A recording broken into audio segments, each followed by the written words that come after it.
Hello, everyone. My name is Jason Ross, and I am the MC for TimberConstruct, Australia's largest timber construction conference. Today, I'm joined with Kevin from the United States Forest Service. So, Kevin, can you give us a bit of a brief background about what you do?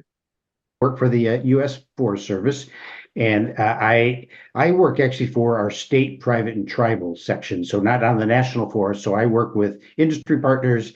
I work with architects, engineers. So we're working with cities to try and stimulate and grow wood product markets. My job is I am our national program manager for mass timber. So I'm primarily focused on trying to grow markets for mass timber here in the U.S. So, how has the market grown in the United States? Have you noticed that there's been a big push amongst the cities to grow the pool of mass timber projects?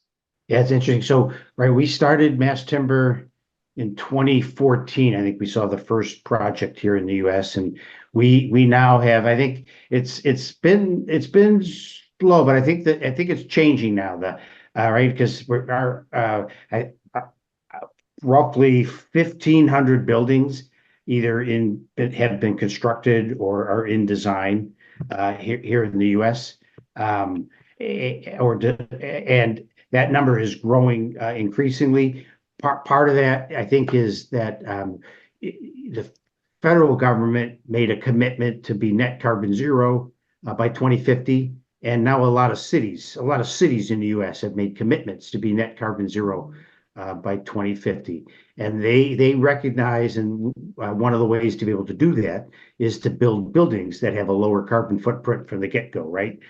Forget about the operational energy. I can always change that after the building is built. But once the building's built, if I build it with concrete and steel, the amount of carbon that's been embodied carbon or the energy that went into building that building is going to be inherently greater than if I build using mass timber. So cities we're working with New York City, Boston, Atlanta right now. All of them are are trying to make mass timber a part of their long-term carbon goals. We've done some projects, and we're going to do a project with where I live here in Washington, D.C. So we might see Washington DC built out of timber. What are some of the examples of the projects that are sort of favored in those markets? Are they infill projects, high rise, low rise? Is there a sweet spot? It's well with Boston, they have we saw some senior citizen housing, but pretty fairly good size. There's a project that was funded that's a public housing. It's a city of Boston public housing project. They're going to build 15 buildings out of mass timber, which is really great. I don't know if you've seen public housing. Generally, it's 10. It's all was built in the 50s and the 60s, and it's very old. And we're talking about houses now that are going to be much housing integrity, right? Is the word somebody used. We're not seeing a lot of office space. We're seeing it some high end housing, market rate housing. I think that developers have realized it's an opportunity. Mass timber maybe the cost is a little more, but they've realized depending on where they are in Boston, they can get a little more in their market. In New York City, we've actually some infill projects. I think there's a couple of projects that are infill.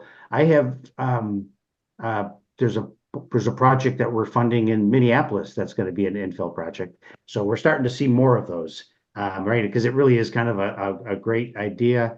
But most of it is housing that we see. We're not seeing a lot of office space yet.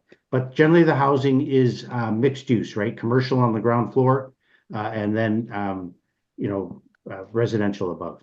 I gather they're not all timber, mass timber houses. There'd be hybrid systems within some of those as well, wouldn't there? That is correct. And we welcome a hybrid, right? A steel building because most of the carbon savings is in the CLT, right? The cross-laminated timber or flooring. That's the predominant savings. But we do, we like to see, where they all mass timber structurals, right? If it's the columns, the beams, and the flooring. But yeah, we're open to both, and we do see both. Very inclusive in the mass timber industry, aren't we? We want to see people be able to use wood, right? Because obviously then it allows us to do more work on our forest. But we've done enough, and we have partners that are doing the whole building comparative whole building LCAs that we're pretty confident now that we can show that a mass timber building is at a minimum, 18 to 20% lower carbon when the building's finished. But what we have found is, and when I replace, let's say on an 8-story building, when I replace the concrete with CLT, just looking at that, the carbon savings can be as much as 60%.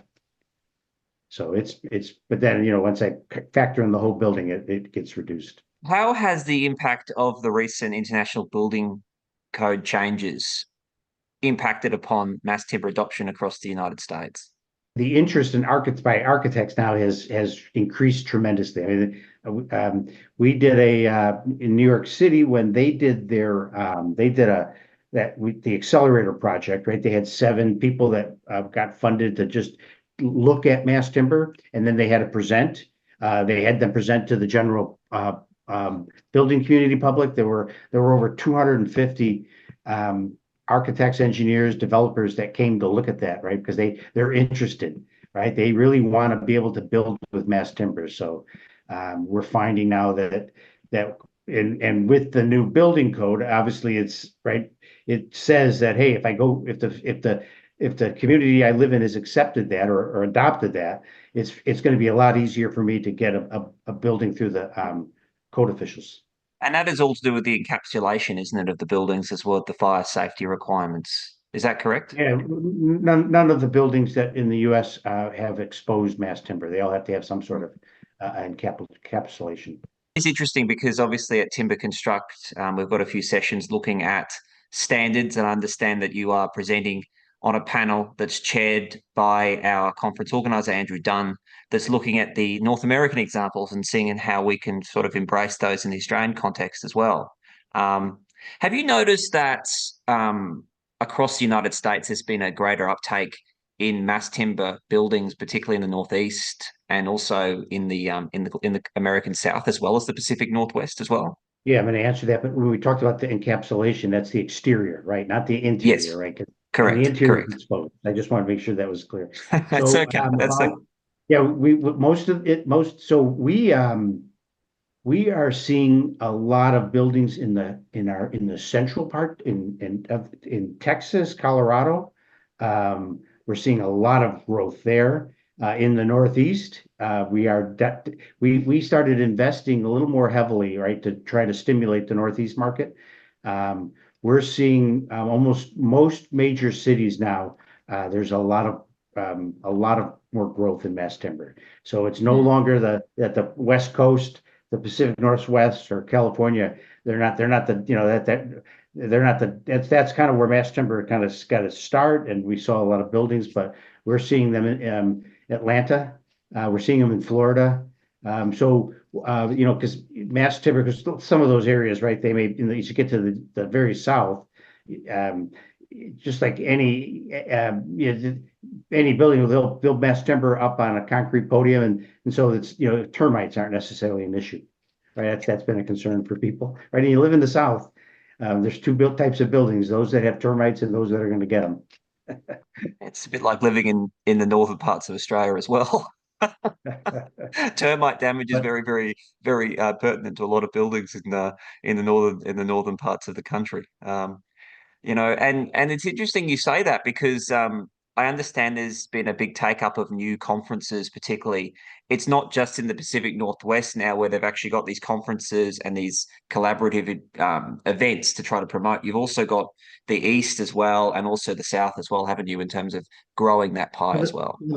the Pacific, the one in the Pacific Northwest is a national conference, and that's just because that's kind of where the momentum started. That's where but we have been, I guess maybe mini conferences that, so Auburn University is doing one each year now in the South to try and collectively, grow the market in the South. We're going to see one up in Portland, Maine in November. They're going to do a mass timber conference because there's a large focus in the Pacific North in our Northeast. Upper Midwest is going to do one in October. So we have a lot of partners that are kind of doing their own smaller regional conferences, right? The one in the Pacific Northwest is a national and an international conference, but we have partners trying to do regional, right? Because they want to they're trying to stimulate their region. Ultimately, they hope that they can draw in a mass timber facility or right. The more we build, hopefully, right, if you build it, they will come. That's kind of where we're still trying to push that. Has your department or the government done a lot of fire testing as well in terms of looking at how mass timber performs under in fire conditions as well? So we have funded the fire Yes. testing, yes. So I, it was before I took this job, so I want to say it was 27 or 2018.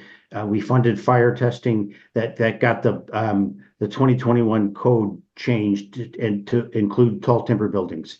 And then we did additional fire testing again in 2020 and 21, and that got we funded partners that was able to help get even another change in the 2024. So it's we continually look for strategic investments. So we have funded fire testing. We're funding seismic testing. We've done we did the 10-story shake test recently in San Diego. We put a lot of funding into that as well as other partners. We have funded blast testing, right? So now here in the US, right? So surprisingly, CLT is pretty blast resistant, right? If you so now our Department of Defense and our Yeah. State Department are both looking at that as opportunities to build buildings that will be more resistant to uh, like blast. So we might see military installations built out of timber. Well, there are the Army's been building on their bases. They've done five. That they got two. They're in construction. It's owned by like a hotel, but um, it's it's sort of kind of transient housing. But the beauty is now they feel they can move them closer to the road rather than having a greater setback. But Fantastic. overseas, I mean, the opportunity, the blast testing is going to change the dynamic for, I think, both the military, State Department, right, embassies. It's going to be pretty neat. And I think that's an interesting point because, often we think of mass timber from the carbon benefit, and obviously there's a significant carbon benefit, but it's also lightweight and it's very flexible and it can be adapted to use in different material settings, isn't it? And that's one of the Yeah, but interesting things. I think one of the other is, and because we were talking about you were talking about urban infills in the urban environment. It definitively creates a safer, quieter construction site.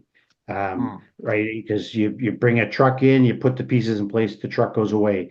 And within what might take you 6 months to get a concrete built, just the concrete in place will take you maybe a month and a half with the mass timber. Most projects find that when the building is finished, and we've had the studies, that they probably can shave two or more months off the construction time of the building, right, and occupy it sooner. So there are other advantages, right, which make it not just the carbon savings. It'll be interesting because I guess because mass timber is so intertwined with offsite and prefabrication, if we may even find robotic installations as well in the future. You very well may. I'm hoping mass timber can be a solution to our housing crisis. Yeah. I can't, and probably it's the same here in the US.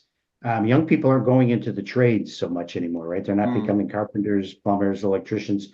So, right, and more people are moving to rural areas or urban areas. So there's not a lot of trades in once you get away from a metropolitan area. And it's harder to build a home.